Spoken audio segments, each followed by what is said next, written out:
Hey team, welcome to episode 28 of the Golf Never Sleeps podcast.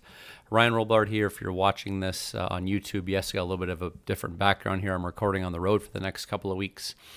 So this week's episode is part one of my interview with Dr. Tyler Standifird. So Dr. Tyler is a professor of biomechanics at Utah Valley State University. And Tyler and I have gotten to know each other pretty good through our association with Super Speed Golf and also his association with Spartan to Move. And I wanted to have him on, just talk about, actually we talked about a couple of different things. But Tyler spends a lot of time analyzing a lot of golf swings with really deep data. 3D biomechanics assessments and force plates and different things like that.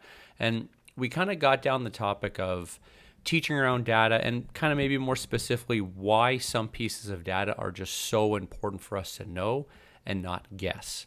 So we talk a little bit about vertical forces and lateral forces and rotational forces, but he's also done some fantastic studies as well around grip strength and non-dominant swings, and he's just such a deep wealth of knowledge. He's helped me a ton and I think has made me a lot better coach. So it was great to have a conversation with him. It's a little bit of a longer episode, so what I did was I broke it up into two parts. So let's jump right in to part one with our interview with Dr. Tyler Standifird.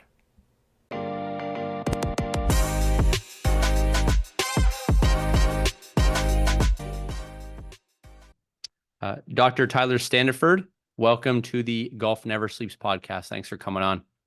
Yeah, for sure. Always fun to chat, right? Absolutely. Let everyone know, where are you located? Where are you at? Where's home for you? Yeah, well, I mean, I'm currently in my car trying to find a quiet place from my six kids. And if I have six kids, the natural follow-up is I'm from Utah. And then I think some of your listeners, it might start to make sense to them. But yeah, I'm in Utah. I'm at Utah Valley University. I just am finishing up my ninth year here as a professor in biomechanics. And for the past been an obsessive golfer, right, my whole life, but for the past 3 years, I've been able to actually utilize some of my research skills to dive into the golf swing a little bit more. That's awesome. So what, I guess maybe for us novices that don't know, what does a biomechanics professor teach? What do you educate on? Yeah, so it's kind of two things, right, that I would say I educate on. So one is like movement anatomy. So I think a lot of, maybe if you've been in a college situation somewhere, maybe you had to take a general biology or even a general anatomy class where you go over every different system of the body, the muscles, the bones, the tissues, the cardiovascular, all those things. I teach a class that is solely focused an entire semester on just muscles, how they work, and how they create movement. And that's it, right? That's one of the classes I teach. And then another class I teach, we actually put mathematical principles to those same things. So if you thought that anatomy was terrible, if you thought that math was terrible, just try merging those two things together. And basically that's what biomechanics is, where now we're actually utilizing equations of physics, equations of, kind of Newton's laws, and we're actually putting that and pairing it with all this anatomical knowledge to really understand the numbers behind why people move the way they do. Right. I'll be perfectly honest. I did not take a lot of math in high school. I did not take a lot of sciences. I didn't take any post-secondary. And looking back now, especially as I've spent more time coaching and learning from fantastic people such as yourself, I really wish I would have taken a little bit more sciences and math classes, because it's funny how often my golf lessons now are becoming talking about understanding some core principles of physics or how the body moves or some of the anatomy, and being able to educate some players on, if we have a core understanding of a couple of these things, it's amazing how much progress we can make. And like very often now, one of my first questions with a new student is, "Do you ever take physics in high school by chance? Like, you have any idea what you understand? You know what two of Newton's three laws are by chance, possibly, because that could help us out here." Yeah, for sure. One of my favorite assignments with my students is in biomechanics, especially, is because I've got a variety of students, right? I've got some who want to be PTs and doctors and dentists and whatever it might be, everything under the sun. And the first assignment is always find something related to biomechanics in your career field. And without fail, someone will come up and say, well, I'm going to be a dentist. There's no possible way I'm going to see any relationship between biomechanics and dentistry. And then they'll come back 2 days later and they're like, I found this article about how I set the implant influences the forces on the tooth and then the mandible, and how that could create all these issues with bite patterns, et cetera, et cetera. And without fail, every person is like, wow, biomechanics is related to everything. And it really is, right? It's really related to how we function as humans. Yeah, it is so connected in every single thing that we do, every single part of our body. It all plays an effect. And then we have Mr. Jones who shows up and says, I just want to take a couple lessons here. I want to be more consistent. So let's get going. It's a recipe for a lot of fast success, right? Isn't it, right? Yeah. Oh, absolutely. Yeah. Um, Tell us a little bit about the facility that you're in, some of the tech that you have, and I know that you're in a little bit of a renovation right now, so maybe you can't peel the curtain back on everything you've got going.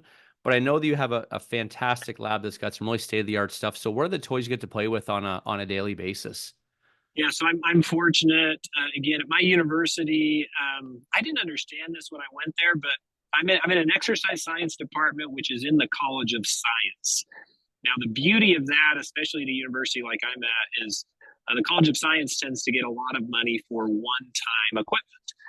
And so I've been fortunate over the past 4 or 5 years to just kind of piece by piece my way to a pretty impressive golf lab. The first thing I wanted was a TrackMan simulator, and so I was able to get that.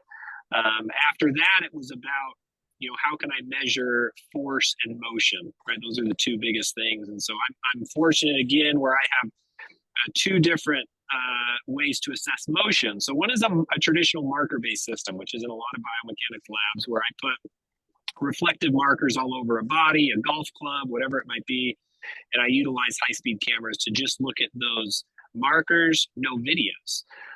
This last year, I was able to also add a markerless system, which is a 10-camera system that actually utilizes video images and then some advanced algorithms to build skeletons inside of those video images. So I now have a markerless system. Force plate technology, so I can measure ground reaction forces in all sorts of different ways. And then I'm actually really excited. You mentioned this renovation. If you've been in a biomechanics lab or ever seen one in picture, it's like tripods, cords, just everything under the sun, which is great, right? You can still collect good data, but now I'm kind of getting a really cool setup where I'm going to have a traditional simulator film where full turf overlay, cameras are going to go up on the walls, mostly hidden cords. And then we're also going to get some pretty cool putting analysis systems on one side of the lab, where we can utilize things like Quintic and some other things there to really kind of dive into putting mechanics. So I'm excited about that as well. Awesome. Yeah. I think your lab is very cool, but I'll be honest, and I see this in a lot of labs, right? Where when you see the inside and it looks like a disaster, right? It's a functioning disaster, but yeah, with tripods and wires and all those different things, I know that you do some incredible research out of it, but it's very cool to see that the university is interested in helping you kind of update it. And I have an idea of what it's going to look like. And I think it's going to look absolutely fantastic. So I think maybe just to touch on, so a lot of the data that you collect for those who spend a lot of time either on YouTube or social or different things like that, a lot of the things you generate is when we see like these overlays of stick men with joints markered out and different things like that, and like these skeletons moving in motion. Like a lot of the data that you're collecting is able to essentially regenerate these 3D versions of what these golfers look like to allow you to be able to compare and analyze what they do good and not so good. Yeah, and that's kind of a cool. I think we're seeing that more and more in biomechanics and in golf, right? And it actually makes me kind of excited, Ryan. Like I talked to some biomechanists who, I don't know, they kind of plant their flag in the pole of like, well, the only way to do an analysis is to come to my, $500,000 lab. And I get kind of excited about the idea of there's always going to be research grade biomechanics, but now coming to especially golf coaches, like, is this ability to do I don't know, coaching level biomechanics. And I don't mean that as a negative, right? Like I really mean that as collecting data and informing your decisions as a coach based off of data that's maybe not quite as good as my research grade. But it's if we understand how to use it, if we understand its limitations, what a tool we're putting in the hands of golf coaches. And it's funny, right? Because I'm not just in the world of golf biomechanics, I'm in the world of biomechanics. And for whatever reason, it sure seems like golf is pushing this envelope much faster than physical therapy, orthopedics, some of those things. And so I think it's just an exciting time in the world of biomechanics. Hey, I hope you're enjoying this podcast episode. If you are, I have a favor to ask. If you're watching on YouTube, please make sure that you subscribe to this channel, like this video, and make sure you hit that bell to make sure you get notified on when a new episode drops. If you're listening on Apple Podcasts or Spotify or wherever you listen to your podcasts, please make sure you subscribe there as well. But if you could leave me a rating, wherever you're listening or watching, if you do those things for me, it really helps the podcast grow and also motivates me to put out more content. And as always, on any platform, if you ever have any questions, please reach out, let me know. I answered every comment. Now let's get you back to your episode. I agree 100%. And I think you hit it spot on. Like, I know that there are some people that believe like you have to just have the best of the best of the best or else it's nothing. But I think there's something that falls in between where there's certain things that if we had access to as coaches or we're starting to get more and more access of, we can actually help players improve a lot more than we previously could with nothing. And I think, like you mentioned, like the tech that I have that has realistically kind of revolutionized my coaching is my force plates, and just being able to understand or be able to measure force and specifically vertical force and how we apply it and when we apply it and how much we apply it. I know that it's impossible to see with the naked eye, but being able to see it and help players understand has drastically improve the way that I'm able to deliver certain things to players, especially to get them more efficient, swing the golf club faster. So I agree 100%. And the tricky part is now is when it comes time for coaches to invest into something, it's like, okay, what do I purchase right now? What's it going to cost versus when's it going to be obsolete?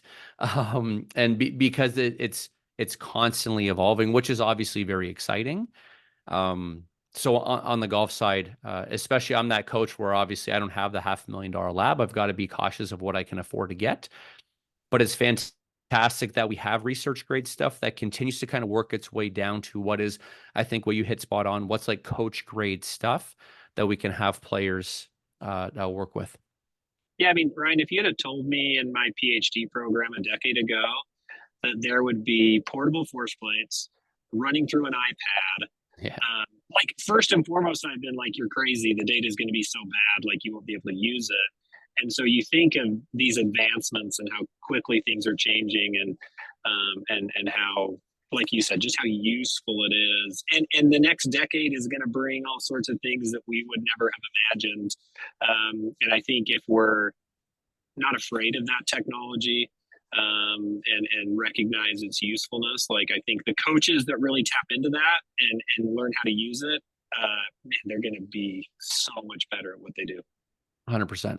And I guess within reason, like there's always going to be some assumptions or some guesses that have to be made. And especially at that coaching based level that doesn't have all the tech, but the less guesses we have to make, the better, right? Like I think before there was even video and those coaches were making, and obviously they were educated guesses, but a lot of them were making incredibly high, like they're making so many guesses. Some of them were getting lucky, some of them weren't.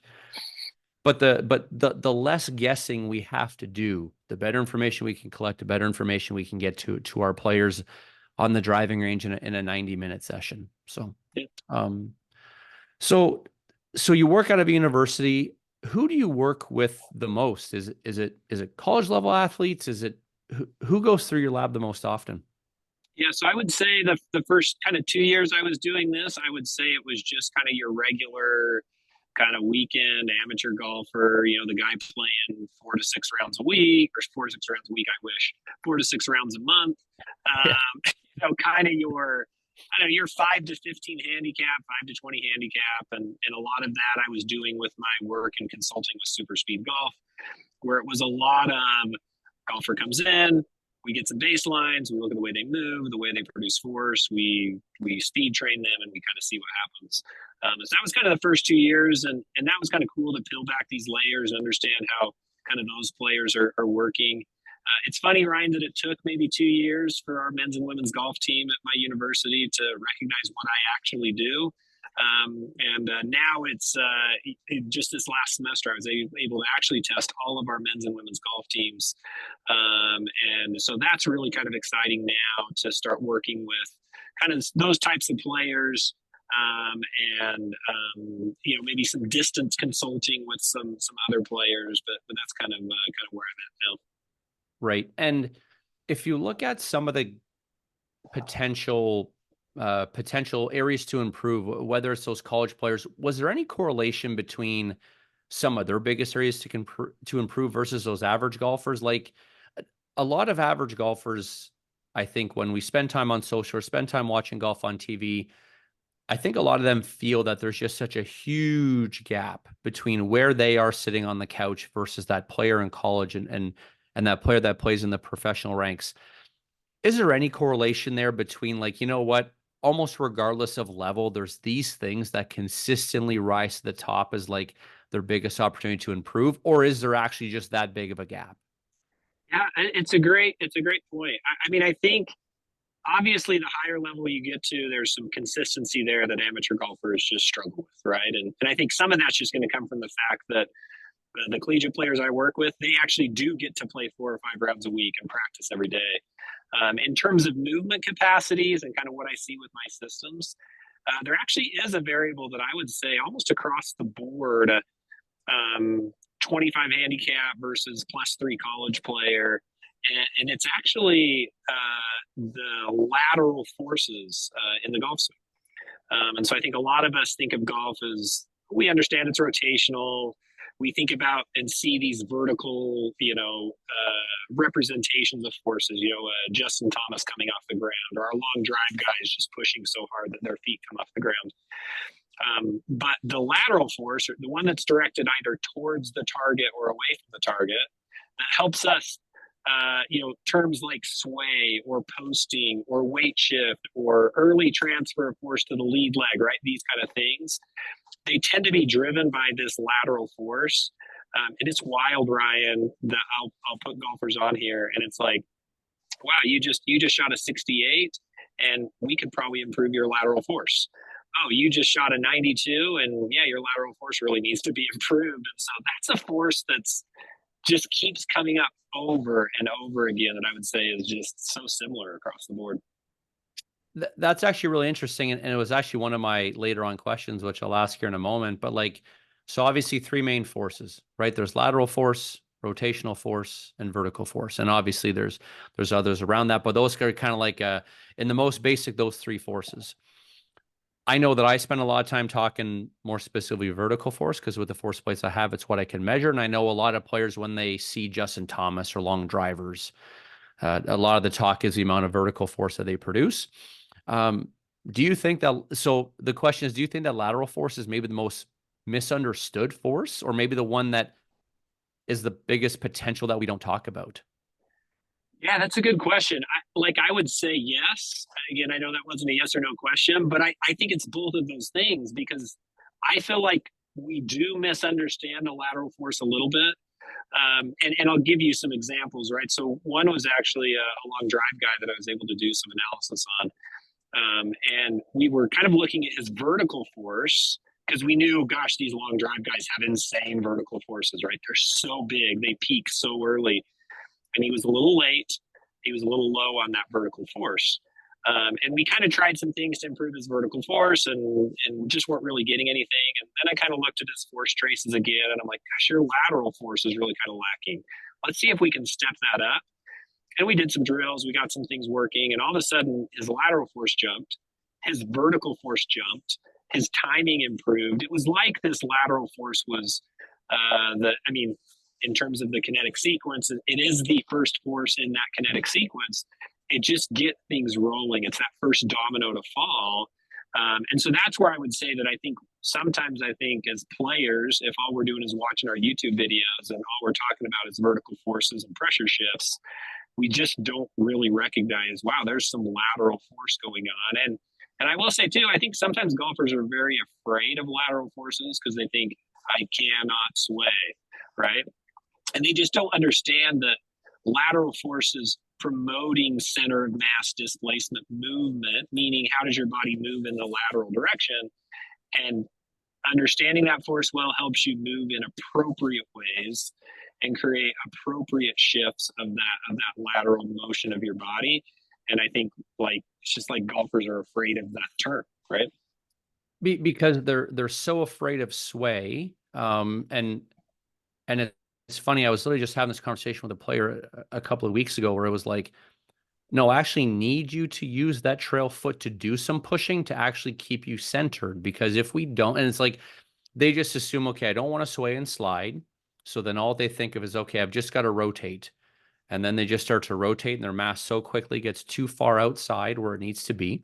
And like you said, that the lateral force is the first one that we use. If the lateral force is not very good, it's unlikely that everything else is just going to magically fall into place. And even when I first got my force plates, just watching people's awareness of where their weight is, even just in their feet when they're standing, is not that good.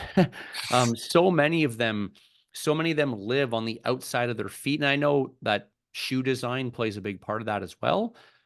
But so many of them live on the outside of their feet, and as soon as they move a little bit, all of a sudden they're on the outside, and they've got that force in a really bad spot, and then it's trouble from there. So that's very interesting, and I think very good insight. Right, we're always in a rush to move to downswing, and when are we peaking that force?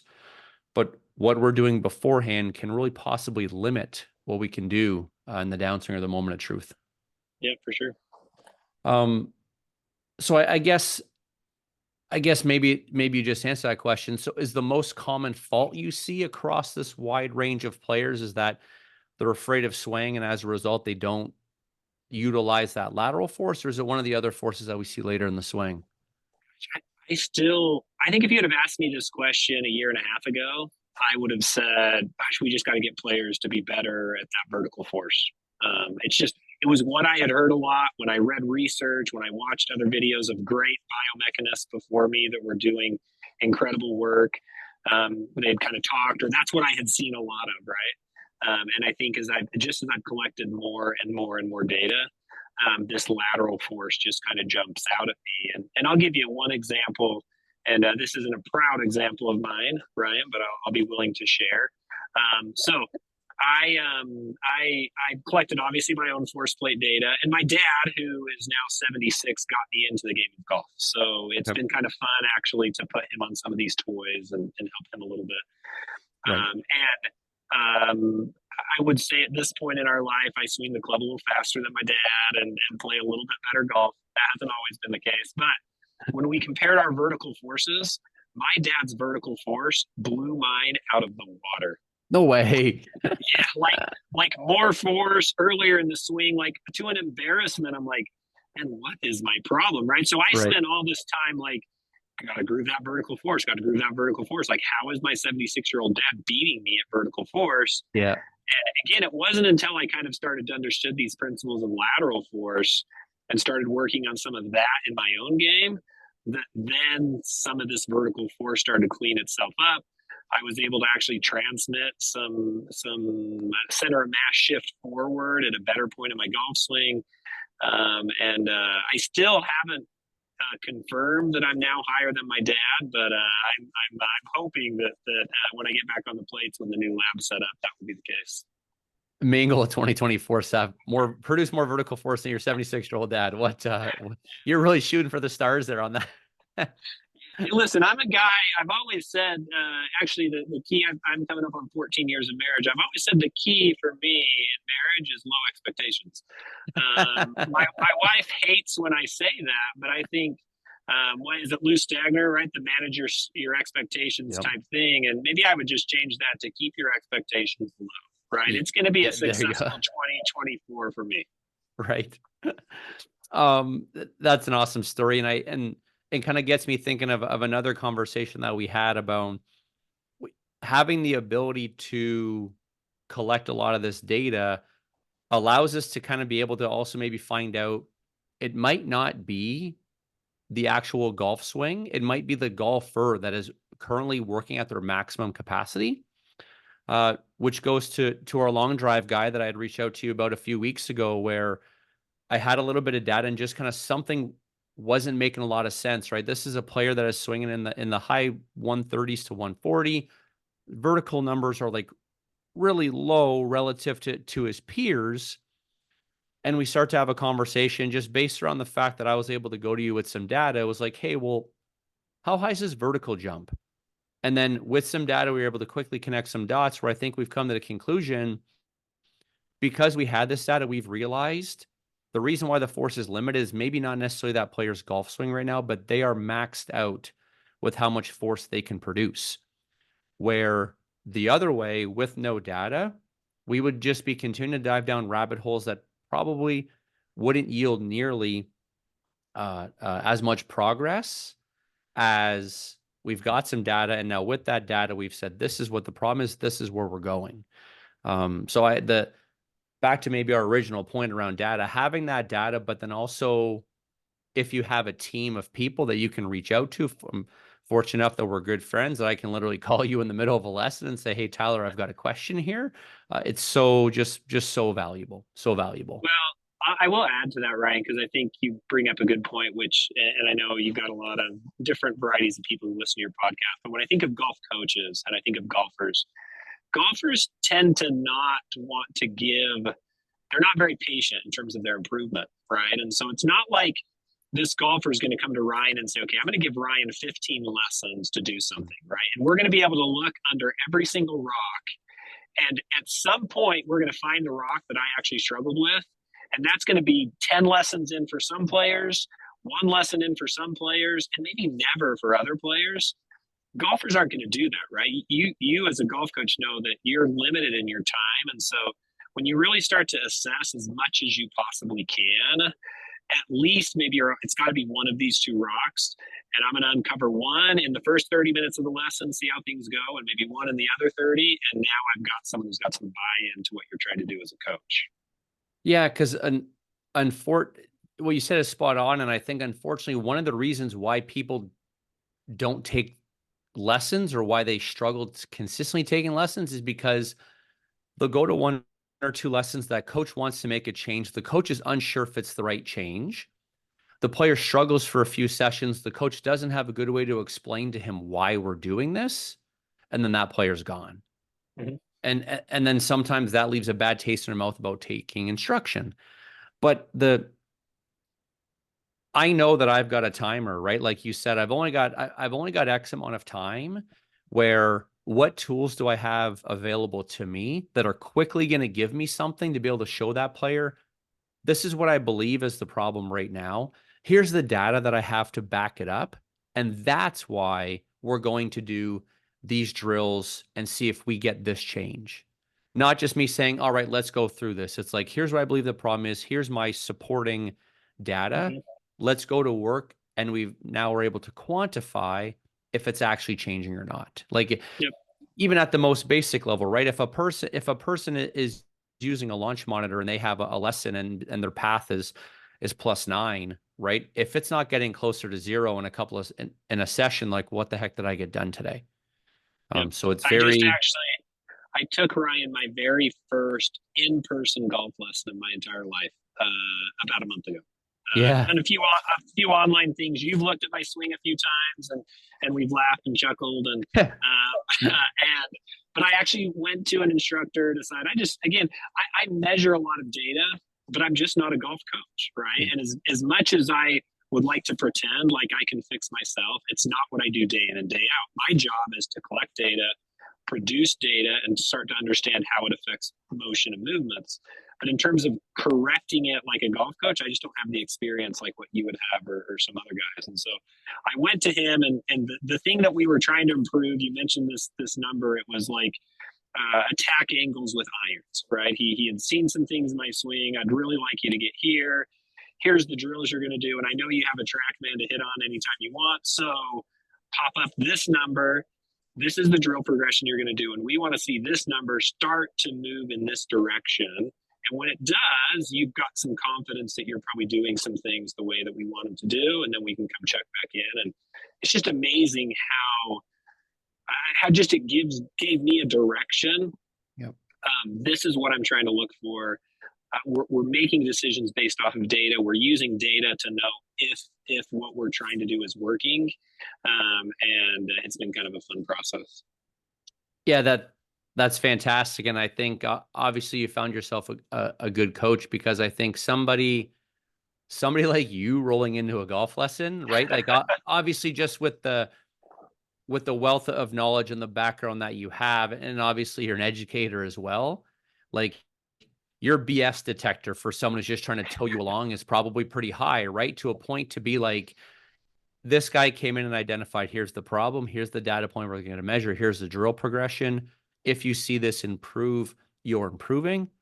What a fantastic job he's done to start. And I know obviously you've self worked on your game to a point where you've turned yourself into a good player, and I know that you have some goals of becoming an even better player, and I have no doubt that that this coach is going to get you to where you want to go. So I'm excited to see, as we have our handicap battle throughout the 2024 season, Yeah. how close we get.